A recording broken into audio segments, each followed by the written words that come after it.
नमस्कार साथियों, एक बार फिर से स्वागत है आपका अपने YouTube channel A to Z knowledge में। तो कैसे हो आप सब? आई होप कि आप सब बढ़िया होंगे और अपनी तैयारी कर रहे होंगे। क्योंकि आप लोग जानते होंगे अब एग्ज़ाम में कुछ ही दिन और रह गए हैं और आप लोगों का प्रैक्टिकल का एग्ज़ाम 18 से 19 तारीख को रखा गया है। तो आई होप आप सभी ने प्रैक्टिकल कर रखा होगा और आप सब जाके अपना प्रैक्टिकल का एग्ज़ाम दिए होंगे। तो आज की इस वीडियो में हम लोग पहले क्या देखने वाले हैं, क्योंकि इससे पहले वाले जितने वीडियो थे उसमें हम लोग मॉक टेस्ट 7 तक कर चुका है और जैसे कि आप लोग जानते हैं आज की इस वीडियो में हम लोग मॉक टेस्ट 8 को करने वाले हैं, ठीक है? कुल इस मैथ के लिए कुल हमने 10 मॉक टेस्ट बनाए हैं और यदि आप इन 10 मॉक टेस्ट को लगा लेते हैं, तो आपका 50 से 50 ऑब्जेक्टिव आने वाला है। तो एक भी मॉक टेस्ट नहीं छूटना चाहिए। यदि आप चाहते हैं कि एक भी प्रश्न नहीं छूटे, तो ये मॉक टेस्ट भी नहीं छूटना चाहिए। तो आइए इस वीडियो को फटाफट से स्टार्ट करते हैं। मेरा नाम है वाहिद रेजा और आप देख रहे हैं अपना फेवरेट सा YouTube channel A to Z knowledge. चलिए वीडियो को फटाफट से स्टार्ट करते हैं। तो चलते हैं सीधा 1 नंबर प्रश्न की तरफ और देखते हैं आज के सेशन में कैसे-कैसे मजेदार प्रश्न होने वाले हैं। इंटरेस्टिंग और बहुत ही इम्पोर्टेंट प्रश्न आपके बोर्ड एग्जाम में आने वाले हैं। दिया गया है कि सबसे छोटी भाज्य संख्या तथा सबसे छोटी अभाज्य संख्या का अंतर है। देखिए, बोर्ड एग्जाम ज़्यादा से ज़्यादा करेंगे तो क्या पूछेगा? या तो पूछ सकता है कि सबसे छोटी भाज्य संख्या और सबसे छोटी अभाज्य संख्या का योगफल पूछ सकता है या अंतर पूछ सकता है या गुणनफल पूछ सकता है, किसी प्रकार से पूछ सकता है। इसके लिए आपके पास क्या होना चाहिए नॉलेज कि आपको मालूम होना चाहिए सबसे छोटी भाज्य संख्या क्या होती है और सबसे छोटी अभाज्य संख्या क्या होती है, भाज्य संख्या क्या होता है और अभाज्य संख्या क्या होता है, इसका आपका डेफिनिशन मालूम होना चाहिए। ठीक है? तो आइए हम थोड़ा इसको बताते हैं। भाज्य संख्या वैसी संख्या है जिसके 2 से अधिक गुणनखंड होते हैं और सबसे छोटी भाज्य संख्या की बात करें तो सबसे छोटी भाज्य संख्या जिसमें जो हमारा क्वेश्चन कह रहा है उसके अकॉर्डिंग सबसे छोटी भाज्य संख्या हमारी क्या हो जाएगी? तो 4 हो जाता है। अच्छा, उसके बाद बोल रहा है कि सबसे छोटी अभाज्य संख्या, तो अभाज्य संख्या क्या होती है? तो वैसी संख्या है जिसके केवल और केवल 2 गुणनखंड हो, उसे हम लोग अभाज्य संख्या बोलेंगे। और सबसे छोटी अभाज्य संख्या की बात किया जाए तो सबसे छोटी अभाज्य संख्या हमारा 2 हो जाता है, ठीक है?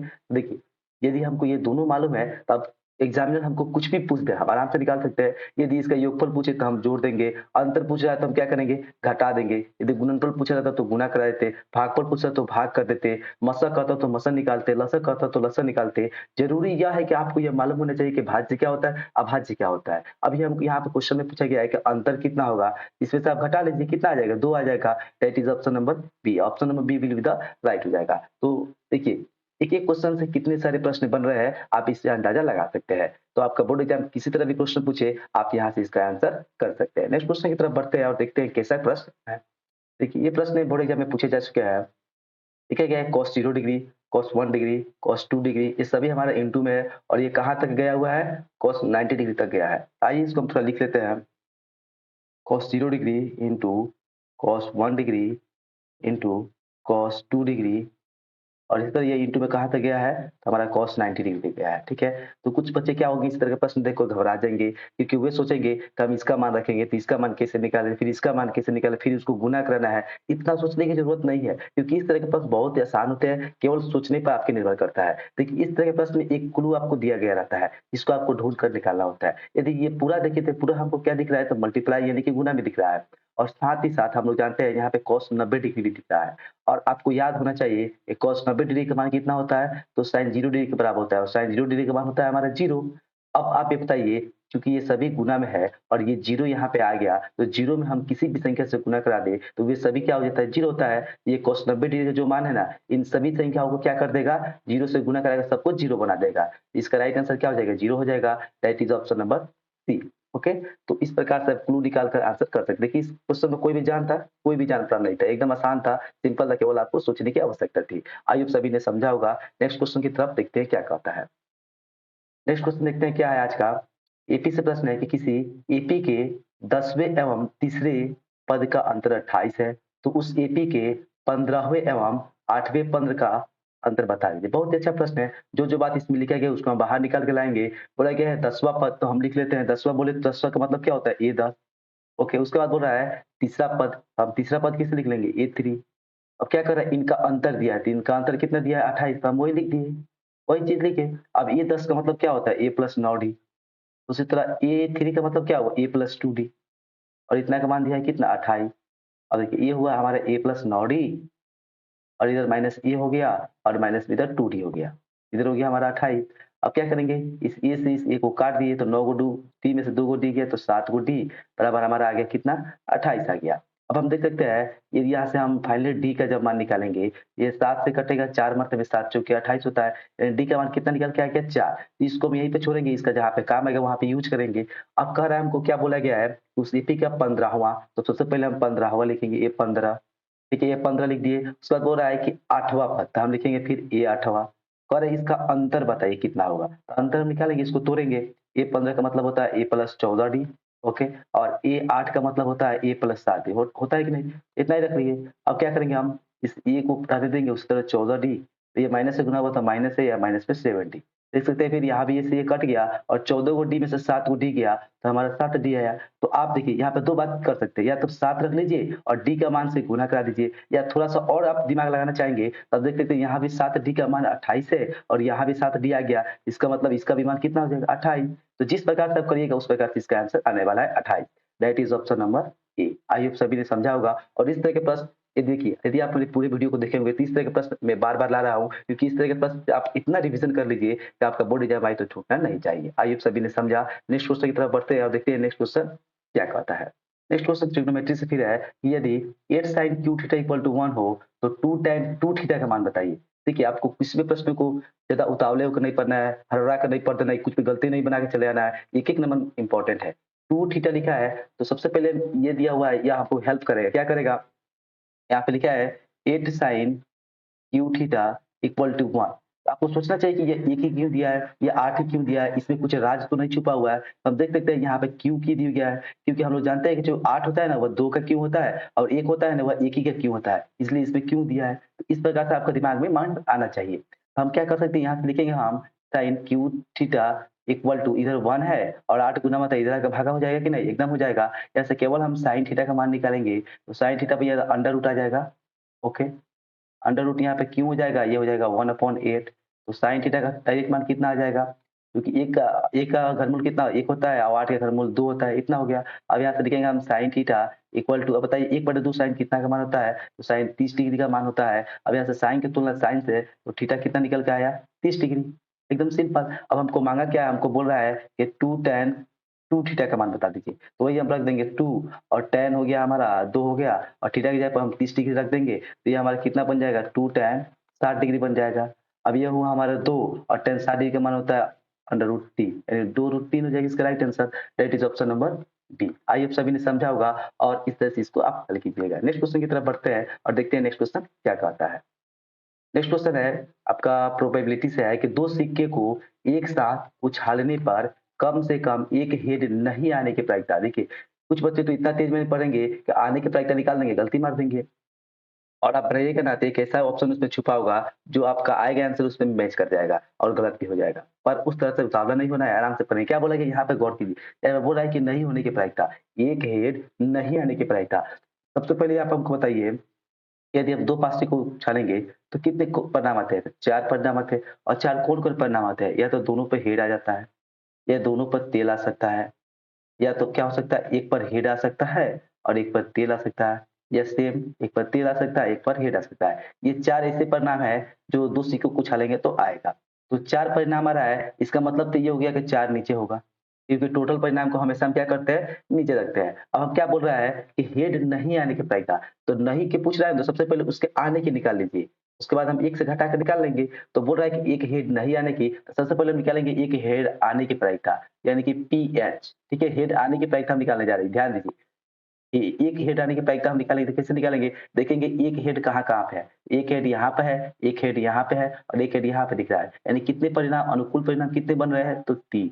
देखिए, एक हेड आने की प्रायिकता हमको 3/4 मिल गया, पर ये इसका राइट आंसर नहीं हुआ। क्यों? क्योंकि हमको निकाला है एक हेड नहीं आने की प्रायिकता। तो हम लोग जानते हैं किसी भी घटना के घटने की प्रायिकता और उसके नहीं घटने की प्रायिकता का योग 1 होता है। तो यहाँ पर देखिए, यहाँ पर घटने की प्रायिकता कितनी है? 3/4 है। तो नहीं घटने की प्रायिकता यदि निकालना है हमको, या निकालने का मतलब पीएच नॉट का मान निकालना हो, तो कैसे निकालेंगे? इसको हम 1 में से घटा लेंगे। ऐसे तो निकालते हैं। तो क्या करेंगे, 4 एकम 4 और 4 में से 3 गया तो हमारा 1 हो गया और नीचे आ गया हमारा 4। That is option number D. ये हुआ आपका राइट आंसर। आई होप सभी ने इसको समझा होगा और बहुत ही अच्छे से समझा होगा। नेक्स्ट क्वेश्चन की तरफ बढ़ते हैं और देखते हैं आज का नेक्स्ट क्वेश्चन क्या है। नेक्स्ट क्वेश्चन है, यदि 2 संख्याओं का गुणनफल 140 है तथा इनका लसाअ 20 है, तो क्या बोल रहा है कि मौसा तथा लसा का अनुपात बता दीजिए। तो इसके लिए हमें क्या चाहिए? इसके लिए हमको मसा चाहिए और लसा चाहिए। तो लसा तो दिया ही है, पर हमको मसा चाहिए तब ना जाके अनुपात निकाल पाएँगे। तो मसा कैसे निकालेंगे? देखिए यहाँ पर समझिए। 2 संख्या है, देखिए सपोज़ दैट मान लेते हैं कि 2 संख्याएँ ए है और बी है, ठीक है? और इन दोनों का गुणनफल मान लेते हैं 2 संख्याएँ कौन-कौन है? एक संख्या ए है, दूसरी संख्या बी है और दोनों का गुणनफल दिया है, यानी ए इंटू बी का मान हमको कितना दिया हुआ है? तो 140 दिया है, ओके? मान लेते हैं पहली संख्या ए है, दूसरी संख्या बी है और दोनों का गुणनफल दिया है 140, जो बोल रहा है वो कर रहे हैं और इनका लसा दिया है, ठीक है? यानी कहने का मतलब लसा, ठीक है? लसा, ए और बी का जो लसा है ना, वह दिया है कितना? 20 दिया है। तो हमको मस्सा निकालना है, तो मस्सा कैसे निकालते हैं? एक फ़ॉर्मूला आपने याद किया होगा, क्लास 10th के शुरू में आपको या 9th में बता दिया जाता है कि 2 संख्याओं का गुणनफल बराबर होता है लसा इंटू मसा के। वही वाला फ़ॉर्मूला लगाएँगे, 2 संख्याओं का गुणनफल बोले तो ए इंटू बी, ये किसके बराबर होगा? तो लसा, ठीक है? इंटू मसा के। आइए आप सभी ने इस फ़ॉर्मूला को देखा होगा और याद किया होगा। 2 संख्याओं का गुणनफल लसा इंटू मसा के बराबर हो गया। आप देख सकते हैं कि 2 संख्याओं का गुणनफल बोला है जो कि दिया है 140, ओके। अब लसा बोल रहा है तो लसा का मान यहाँ पे हमको 20 मिल रहा है और यहाँ से मसा ही निकालना है तो मसा को इसी तरह रहने देंगे। तो मसा छोड़ देते हैं, तो इसको आप क्या कीजिए यहाँ से यदि आप मसा का मान निकालेंगे, इधर हमारा इस तरह मसा निकालते हैं, तो ये 20 से इस प्रकार कटेगा कितना मरतबे? तो 7 मरतबे। तो 20 से 7 मरतबे कट गया यानी मसा कितना निकल के आया? तो मसा हमारा मिल गया कितना? तो 7 मिल गया। अब क्या बोल रहा है कि मसा तथा लसा का अनुपात बता रहा है। तो मसा को हम क्या करेंगे? ऊपर रखेंगे और लसा को क्या करेंगे? नीचे रखेंगे क्योंकि मसा लसा का अनुपात चाहिए इस तरह से। तो मसा हमारा 7 है और लसा हमारा कितना है यहाँ पर? 20 है। तो ये हमारा क्या रेशियो निकल के आएगा? 7:20, ठीक है? तो that is option number C, ठीक है? तो इस प्रकार से इसको हम कर सकते थे। आइए नेक्स्ट क्वेश्चन की तरफ बढ़ते हैं। देखते हैं नेक्स्ट क्वेश्चन क्या है? यहाँ पे बोला गया है कि इनमें से कौन एक रूट संख्या है, ठीक है? तो कितने बच्चों को ये मालूम नहीं होगा कि रूट संख्या क्या होती है? देखिए संख्या में रूट संख्या भी होता है, यौगिक होता है, योग रूट होता है, इतने संख्या होती है। तो रूट संख्या क्या होती है इसको थोड़ा हम डिटेल में बढ़ते हैं। तो रूट संख्या बोले तो रूट का मतलब ये होता है क्या हमारा? Prime number. प्राइम नंबर बोले तो हमारा अभाज्य संख्या। अब आप कितने बच्चों को लगा होगा अच्छा ये बोल रहा है, ठीक है? तो अभाज्य संख्या हमको ढूँढना है, ठीक है? इनमें से कौन एक अभाज्य संख्या है? रूट क्या होता है हमारा? रूट होता है हमारा अभाज्य संख्या। और आभास संख्या का क्या परिभाषा करता है कि इसके केवल और केवल कितने? तो 2 गुणनखंड है। वैसी संख्या जिसके केवल 2 गुणनखंड हो। क्या होना चाहिए? इसके 2 गुणनखंड आना चाहिए, ठीक है? यदि 2 गुणनखंड आता है तो वो संख्या क्या कहलाएगा? हमारा अभाज्य संख्या आएगा।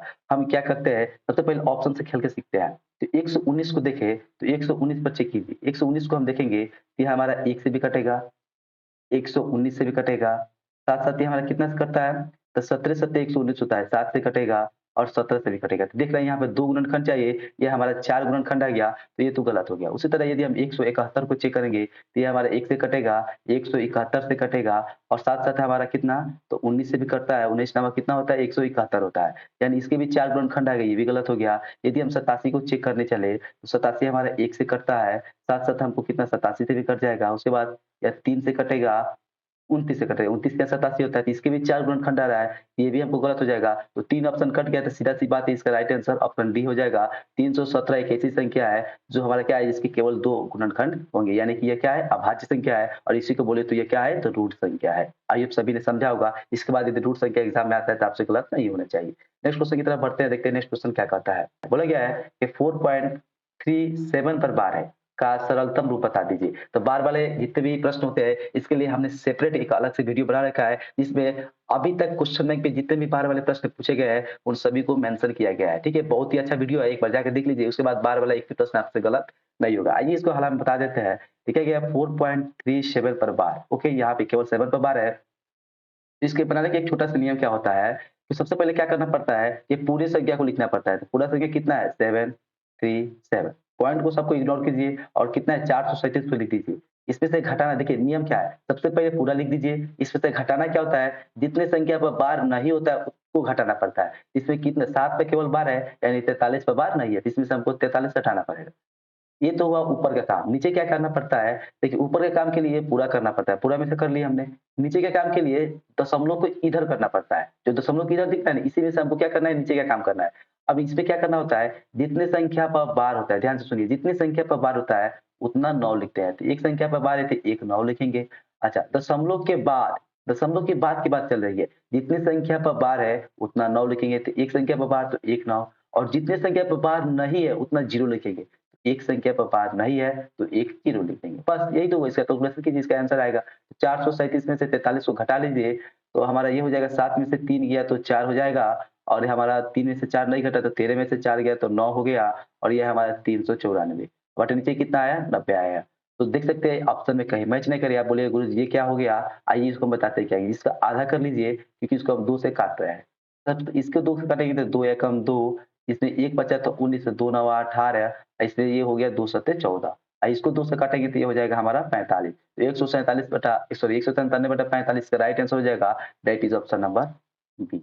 आई होप सभी ने समझा, बहुत ही आसान होता है। मैंने कहा ना जो बार वाला वीडियो उसको जाके एक बार देखिए, आपको पूरे बार वाले प्रश्न समझ में आएँगे। यदि वीडियो पसंद आए तो प्लीज़ इस वीडियो को लाइक कीजिए और अपने दोस्तों में भी इसे फैला दीजिए। आइए नेक्स्ट क्वेश्चन की तरफ बढ़ते हैं, कह रहा है कि त्रिभुज एबीसी तथा त्रिभुज पी क्यू आर समरूप है। देखिए त्रिभुज के प्रश्न बच्चों को थोड़े क्या कहते हैं उलझाऊ लगता है कि कैसे बनेगा, क्या होगा, सोच नहीं पाते बच्चे। उसके उन्हीं को दिमाग को डेवलप करना है, आइए समझिए। तथा 3ab बराबर 4pq है, तो त्रिभुज एबीसी तथा त्रिभुज पीक्यूआर के क्षेत्रफल का अनुपात बताना है। बहुत ही आसान प्रश्न है, इसको हम ट्रायंगल के मदद से बताने का प्रयास करते हैं। एक ट्रायंगल ले लेते हैं हम, क्योंकि 2 है तो 2 ट्रायंगल ले लेंगे, एक यहाँ पर ट्रायंगल और एक यहाँ पर। ओके, 2 ट्रायंगल हमने ले लिया है।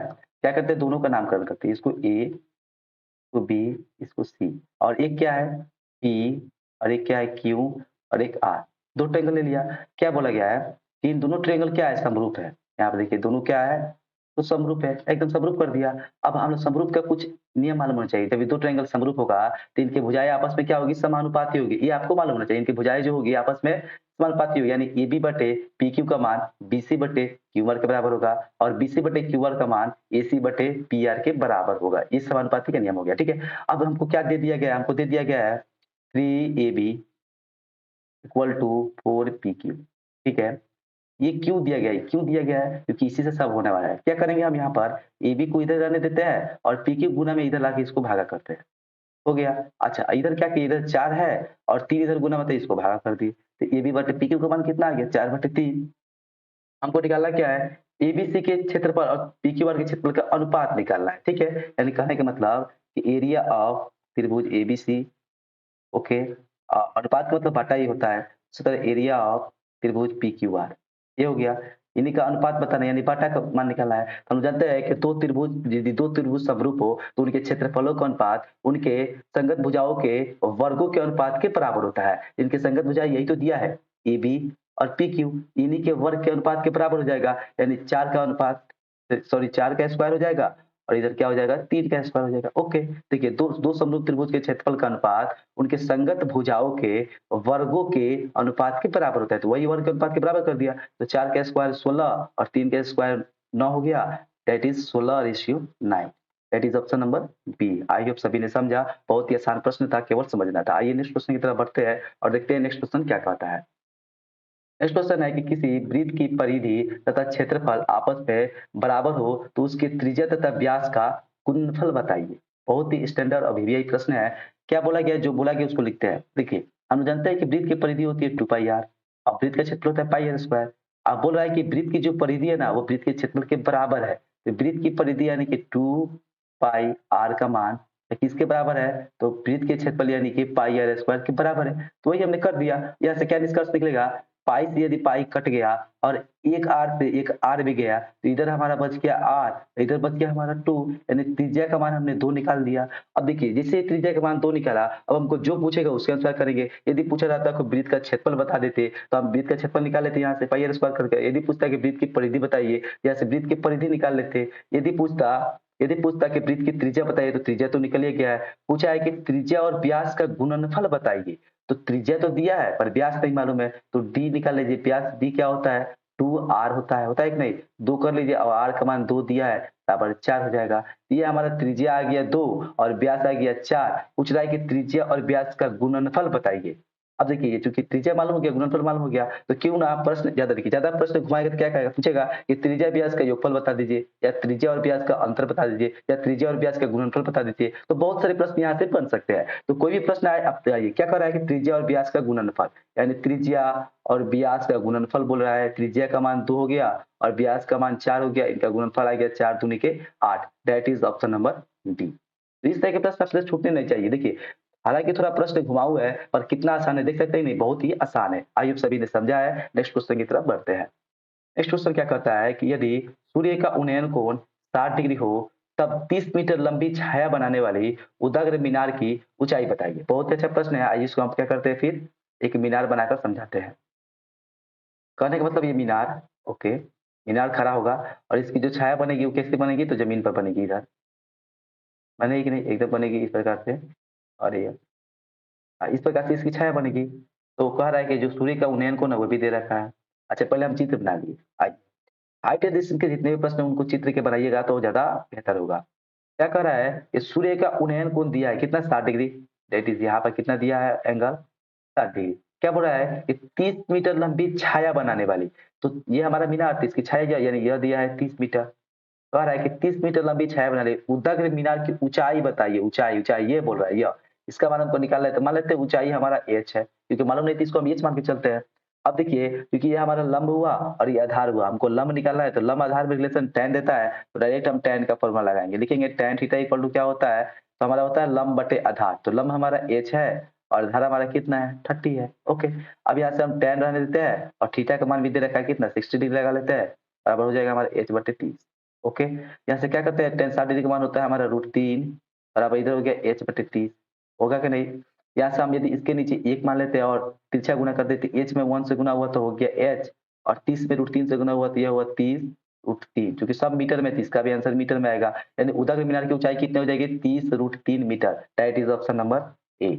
आइए आप सभी ने समझा, बहुत ही सिंपल प्रश्न था। नेक्स्ट क्वेश्चन की तरफ बढ़ते हैं। देखिए हम इतना प्रश्न करा देंगे ताकि आपको इतना रिवाइज हो जाएगा कि आप बोर्ड एग्जाम में बैठेंगे ना तो आपको सभी क्वेश्चन दिखाई देगा कि हाँ वही क्वेश्चन आप देखते ही मार देंगे। ठीक है, इतना क्वेश्चन रिवीजन हो जाएगा आपको। यदि आप 10 मॉक टेस्ट लगाते हैं तो आपका एक भी प्रश्न छूटने का सवाल नहीं पैदा होता है। कह रहे हैं कि sec square 60 degree minus 2 tan square 60 degree का मान बताइए। तो बहुत ही आसान प्रश्न है पर थोड़ा संभल के बनाना है। देखिए 60 हो गया माइनस 2 tan स्क्वायर 60 डिग्री इतना बोल रहा है। कुछ बच्चे क्या करेंगे इसका मान रखेंगे, फिर इसका मान रखेंगे, 2 से गुना कराएँगे।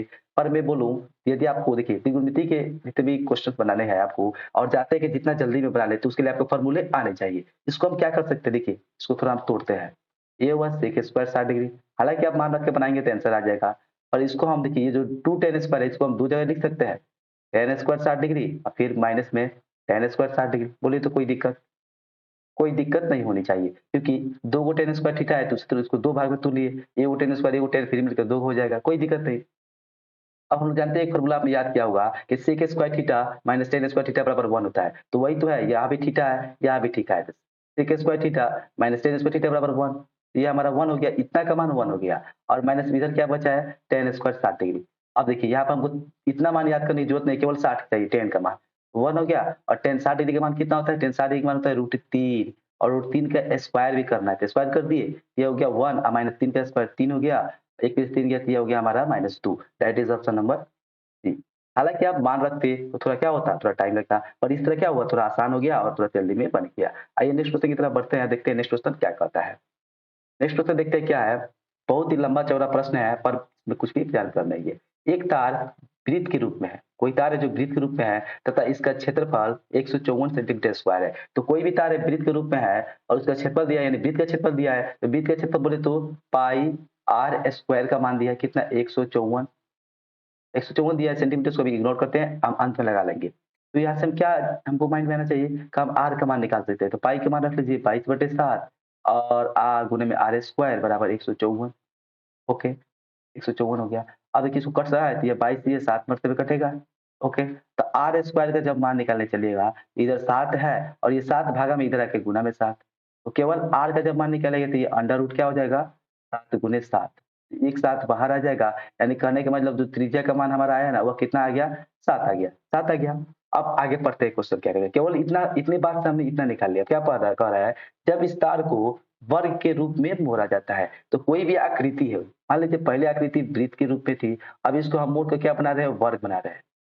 उस आकृति को हम मोड़ के क्या बना दिए वर्ग बना दिए। तो क्या होता है परिवर्तन क्या होता है, किसी भी आकृति को जब मोड़ के हम किसी दूसरे आकृति में लाएंगे तो उन दोनों का परिधि समान हो जाएगा, उन दोनों का परिमाप इक्वल हो जाता है। तो वर्ग का परिमाप कितना होता है, वर्ग का परिमाप बोले तो सॉरी वृत्त का परिमाप बोले तो 2 पाई r या किसके इक्वल हो जाएगा, तो वर्ग के परिमाप के, तो वर्ग का परिमाप कितना होता है, वर्ग का परिमाप होता है 4 गुने के भुजा। तो वही हम लिख दिए 4 गुने का भुजा। अब देखिए क्या-क्या हमको मिला है, तो 2 को 2 रहने दीजिए और पाई का मान होता है हमारा 22/7 और r का भी मान हमने पहले से निकाल रखा है 7। कितने बराबर 4 गुने भुजा, ओके, 4 गुने भुजा। अब यहाँ से 7 से 7 कट गया और क्या कट रहा है? तो 2 से यह कितना 2 मरतबे कट गया, कटा कि नहीं? 2 दूनी के 4 ऊपर-ऊपर कट गया और 2 से 22 भी कट गया, कितना 11 मरतबे। यानी कहने का मतलब भुजा का मान कितना आ गया? जो भुजा का मान है वो कितना आया? 11 आया है, 11 आया है। हमें क्या करना है देख रहे हैं एक ऑप्शन में दिख रहा है कि वर्ग का क्षेत्रफल, वृत्त का क्षेत्रफल, ये सब क्षेत्रफल आ रहा है। हमको वर्ग का क्षेत्रफल भी निकालना पड़ेगा, इसीलिए लिखेंगे हम वर्ग का क्षेत्रफल। वर्ग का क्षेत्रफल कितना होता है? वृत्त का क्षेत्रफल तो पहले ही दिया है कि नहीं? तो केवल वर्ग का क्षेत्रफल निकालेंगे, होता है कितना? तो होता है हमारा भुजा का स्क्वायर। इसका स्क्वायर कर देंगे तो भुजा हमारा 11 है, इसका स्क्वायर करेंगे तो ये हमारा 121 आया। अब आप बताइए कि इनमें से कौन सा रिलेशन सही है? आपको दिखाई दे रहा होगा एकदम। हम देख सकते हैं कि जो वृत्त का क्षेत्रफल है वो कितना है? 154 और इसका जो क्षेत्रफल है वो कितना है? 127 सॉरी 121 सेंटीमीटर स्क्वायर है। तो 154 जो है 121 से बड़ा है कि नहीं? यानी जो वृत्त का क्षेत्रफल है वह वर्ग के क्षेत्रफल से बड़ा है, तो वृत्त का क्षेत्रफल वर्ग के क्षेत्रफल से बड़ा चाहिए। देख सकते हैं कहीं पे है? वृत्त का क्षेत्रफल, यहाँ पर देख सकते हैं वृत्त का जो क्षेत्रफल है वर्ग के क्षेत्रफल से छोटा हो गया है। यहाँ पर देख सकते हैं जो वृत्त का क्षेत्रफल है वो अभी वर्ग के क्षेत्रफल से छोटा है, यानी ये दोनों सेम ही ऑप्शन है। और यहाँ पे वृत्त का क्षेत्रफल वर्ग के क्षेत्रफल के बराबर है, यानी कहीं पर भी यानी देखिए एक बार हम लिख देते हैं, तो वृत्त का क्षेत्रफल होगा, वृत्त का जो क्षेत्रफल होगा वह वर्ग के क्षेत्रफल से बड़ा है। देख सकते हैं आप लोग, ये 154 है और ये 121 है, यानी वर्ग के क्षेत्रफल से बड़ा है। वर्ग का क्षेत्रफल 12 है। तो यह वाला रिलेशन इनमें से किसी में नहीं मैच कर रहा है, that is option number D.